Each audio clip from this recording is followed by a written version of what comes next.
Hello and welcome to Fintech Impact. I'm your host, Jason Pereira. Today on the show, I have Chris Horvath, Managing Director of Taiko Advisor. Taiko Advisor is a platform for custom investment solutions powered by institutional research that can be delivered through a very slick online platform. And with that, here's my interview with Chris. Chris, thanks for taking the time today. Thanks for having me, Jason. Glad to be here. So Chris Horvath of Taiko, tell us about Taiko. So Taiko is a boutique institutional investment consulting team that offers a fully personalized and comprehensive tech-enabled OCIO, or Outsourced Chief Investment Officer. Okay. So Outsourced Chief Investment Officer, we'll dive into that. Now, let's talk about the history. How did it come to be? Yeah, so Taiko was launched by Taiber Kosmala and Associates. So that is really our parent company, named after the two founders, Joe Taiber and Phil Kosmala. Joe and Phil have been working together for over 25 years every day of their career. And they've worked for some pretty notable institutional consulting firms in Chicago before launching Taiber Kosmala in 2012. Fast forward 10 years, we decided to launch an OCIO that was really dedicated to financial advisors and financial intermediaries called Taiko. And that was in 2022, where we really combined the institutional heritage and research platform with technology, making sure that we can serve advisors in a really scalable format and empower them to serve clients better. Excellent. So let's discuss this, starting first and foremost with the principle. What is an outsourced CIO? Great question, Jason. So OCIO, or Outsourced Chief Investment Officer, is really a familiar term on the institutional side. Consultants that serve higher ed endowments, pension clients, nonprofits, defined contribution or defined benefit plans, for instance. And really, it's an extension of their investment team. OCIOs can serve in a multitude of capacities, ranging from strategic asset allocation, manager selection, due diligence, things of that sort. It's a newer acronym in the financial advisory space. I know we need a new acronym every day, so here's another one for us. But it's really been embraced in the RIA world and really in the wealth management world to really introduce scale to your business, get some time back, have some competitive differentiation, and really allocate or redirect your resources back to client-facing activities for yourself or your team. Okay. So basically, at the end of the day, outsourcing this function of an RIA is effectively, you can hire, in a lot of ways, just the hiring of the purchase of a ETF or a mutual fund is effectively outsourcing some investment decision already. Just that this is bundling together something more sophisticated, wrapping it together, outsourcing the entire asset allocation decision, just going down the value proposition chain and making it easy. Okay. So effectively, I think the best way to talk about this is let's actually go through the flow. I'm an advisor. I want to use your platform. What does my day-to-day interaction with your platform look like? Yeah, absolutely. So we work with advisors in different ways, honestly. So the thing about OCIOs and services like Taiko is that we're an extension of staff, right? So instead of having boxes that you're checking in terms of different services you're offering, we serve clients in more of an a la carte fashion. The services that are a good fit for an advisory firm are the ones that we're going to provide. So they get to pick and choose how they use our team and how we collaborate. And we often refer to our relationship as riding shotgun with an advisor. So instead of taking the keys, turnkey is a buzzword in our industry, as we know.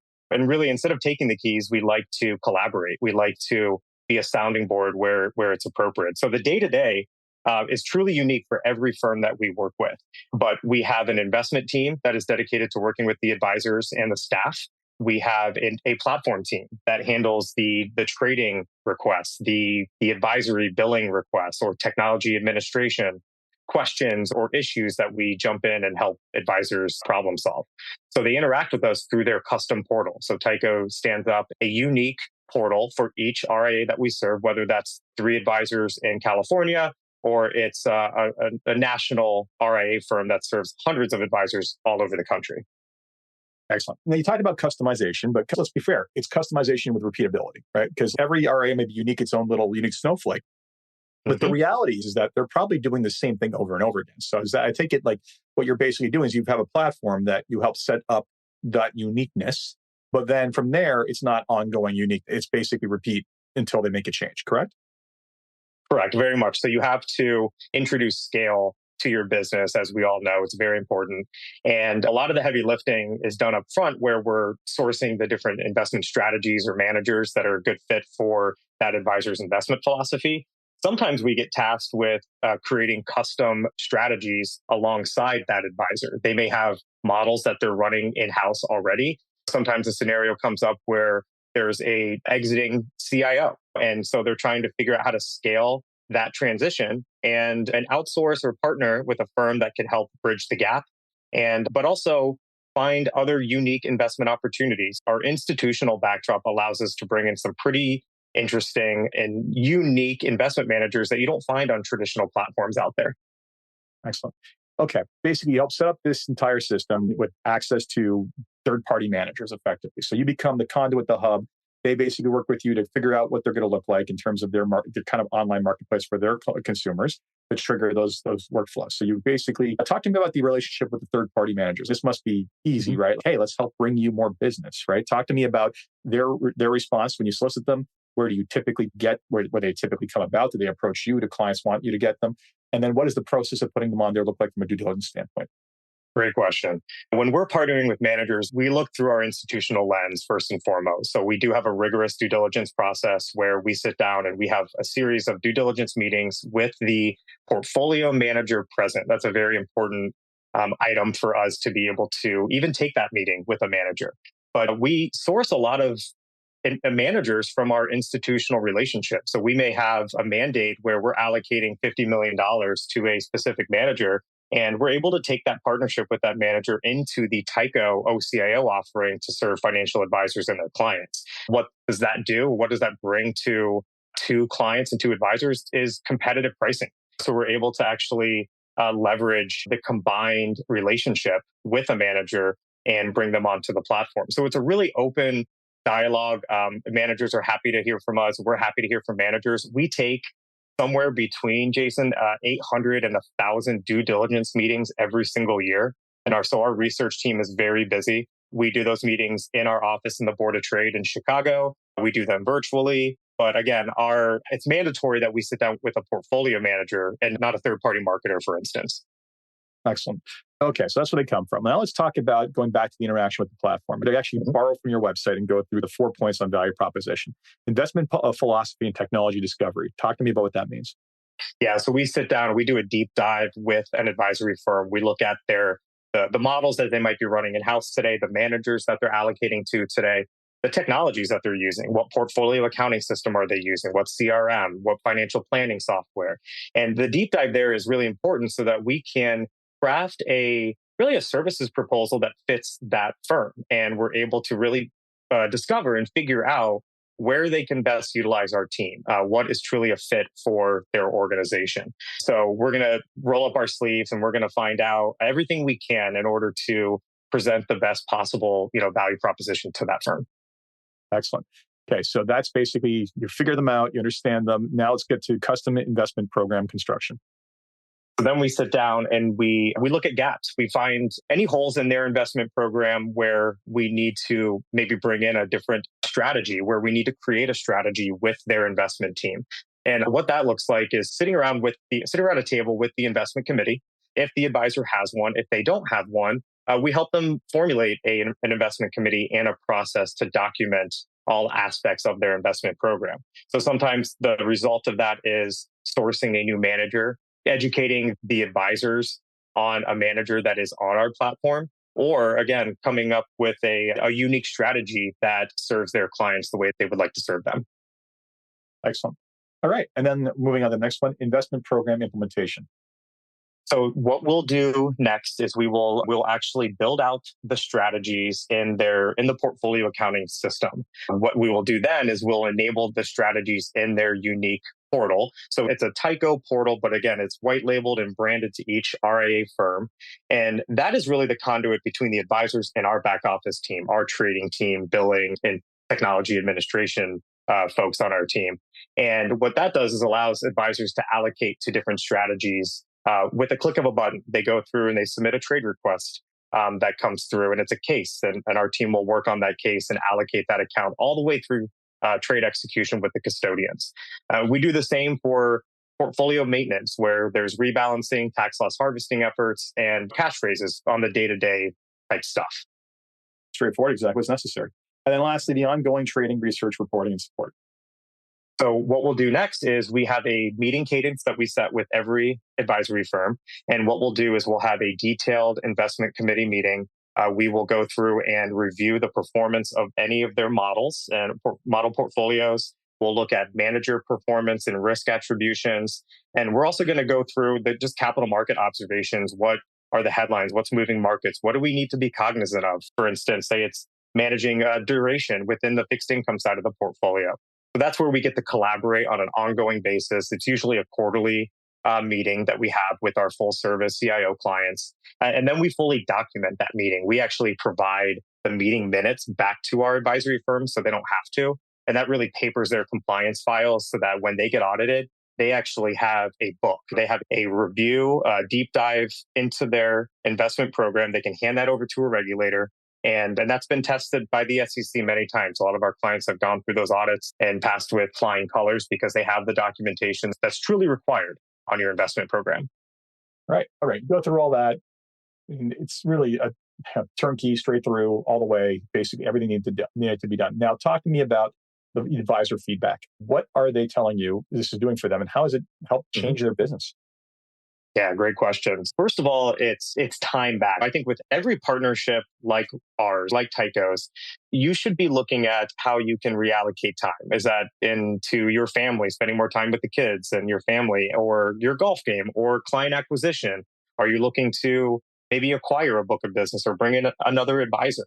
One point of advisor feedback was pretty explicit where he said, wow, I really can see a lot of scale here. And I never thought I would bring in a junior advisor or maybe another advisor like myself who's in his early 50s. But now I feel empowered or more enabled to do. And I can see the next phase of my advisory firm because of this collaboration and the scale that has been introduced to my firm. And we love hearing that. That's something that we really feel that's our purpose. And however they want to use that time that they found is up to them. But we're here to help them get some of that time back.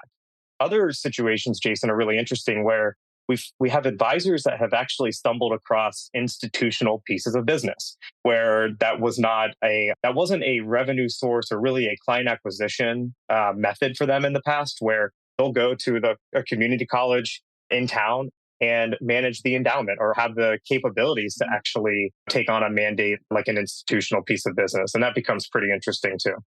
No kidding. I'm sure they appreciate that. Perfect sense to outsource a lot of this stuff. All right. So that's what's transforming. Now, you guys have done a lot already. That's where you are today. Where do you see this going? We have a lot of stuff we're working on, a lot of exciting stuff. Really, we have some deep experience on the alternative investment space. So one of our founders was actually the lead consultant on a very notable institutional higher ed endowment in Texas, I'll say. And so their alternative investment portfolio, I think, was around $900 million or so. So there's a lot of experience between our founders, our director of research, who came from the hedge fund world. And really what we're doing right now is that we're working on really launching our alternative investment platform. And that consists of sourcing alternative investments, private equity, private credit, hedge fund, real assets through our institutional sourcing methodology, but also collaborating with other third-party platforms out there where advisors may have a bias to one of the players that are already, doing the alternative investment sourcing. So we're very flexible, very collaborative effort again. And we feel like that's something that is just gaining a lot of traction in our industry, alternative investments. And we're really excited about that effort. So that's something that's keeping us busy right now. Okay, that's an emerging trend. So before we wrap up, there's 3 questions I'd like to ask everybody on a positive note. First one I have for you is, if you had one wish for something you could change in your company or industry as a whole, what would it be? One wish that I could change, company or industry. Yeah, that's a good one. I guess I'm gonna go the industry route, and I wish that there were more younger professionals coming into the industry. I feel like there's a lot of energy that can be infused in our industry, and I think it's happening by way of technology. But what I really mean is more advisors that are starting their career early on and really seeing that next generation start to evolve. And it'd be really fun to collaborate with more younger professionals. So that's one aspect. Excellent. Not an uncommon refrain amongst people in the industry. Not so much common to this podcast, but nevertheless, good one. Second thing's been, what's been the biggest challenge in getting the platform to where it is today? I would say scale for us. So we provide a lot of scale for our clients. We're not the most scalable business model in the world, and truth be told. So we've had to really sit down and be thoughtful about the technologies that we're choosing as our chassis, what technologies allow us to manage money the way we feel it ought to be managed. And we've had to be really intentional. And so that challenge was accepted in spades because it really, I think, allowed us to launch Taiko in a very productive manner that it's high impact for our clients. But it certainly pushed us to be creative and be intentional about creating scale where you can, of course. And makes perfect sense. The difficulty between customization and scalability is always going to be a challenge. So but I think in this one, as we discussed earlier, a lot of it is the front end. And after that, it just depends on, I'm sure there's an 80-20 rule towards how many people want to tinker or not. So you, of course, always. And then the last one is, what excites you the most about what it is you're working on and keeps you getting up in the morning to fight the good fight? Yeah, great question. It's really the advisors that we work with and the stories we get back, the feedback we get from working with clients and families. At the end of the day, I just love what we do and who we serve in terms of the RIA community. I'm a big fan of just the fiduciary movement that has been going on for 15, 20 years. It's all I know personally. I've only worked in the RIA space for 15 years. And so I don't have the transactional kind of background in my career. And so being able to serve advisors in this capacity is just something that, I found myself obsessed with, and I love it every day. And I know that one of our core values is empowerment here at Taiko. And so if we get to wake up every day empowering advisors to grow their business, to serve their clients, to work with their teams in a collaborative way, I don't know anything better. Excellent. So, Chris, thank you so much for your time. I greatly appreciate that. Thanks, Jason. Really appreciate you having us on the podcast today. Excellent. So that was Chris Horvath of Taiko Advisor. If you're in the U.S. in the market for Outsourced Chief Investment Officer, then by all means, take a look. As always, if you enjoyed this podcast, please review on Apple Podcasts, Spotify, Stitcher, wherever you get your podcasts. Until next time, take care.